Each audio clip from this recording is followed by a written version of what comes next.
That is actually completely not true. And in effect, the U.S. Assistant Secretary of the Treasury, in a statement to Congress last summer, and was quoted in the New York Times, he said that Saudi Arabia is the world leader in fighting anti-terrorist financing. So some private money has gone, but you know what? ISIS didn't need contributions. ISIS was a bit like the Bolsheviks in Russia.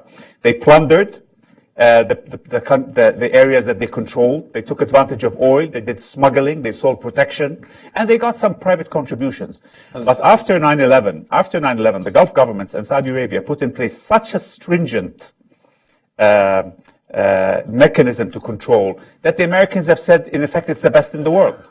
So there's this image that keeps on being repeated, and when things get repeated, they get a credibility. But it's blatantly not true anymore. It has, in the early days, there was some private capital, but that has been virtually extinguished. The same Treasury Department report mentions that 5% at most of ISIS funding comes from external sources. So if you really want to attack ISIS financing head-on, the last thing you should be looking at really is external funding, despite the fact, obviously, that there are safeguards in the Gulf that are, as Ali mentioned. And as Mohammed says, I mean, the whole 9/11 thing, cost a few $100,000. So it's not money. This is not the drug trade. People make a mistake between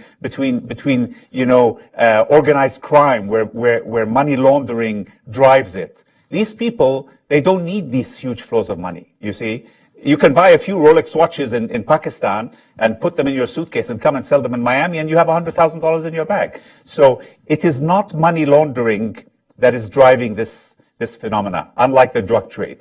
It is really, many other criteria. So that a false balloon, in a way, has been created. In any event, it's been addressed.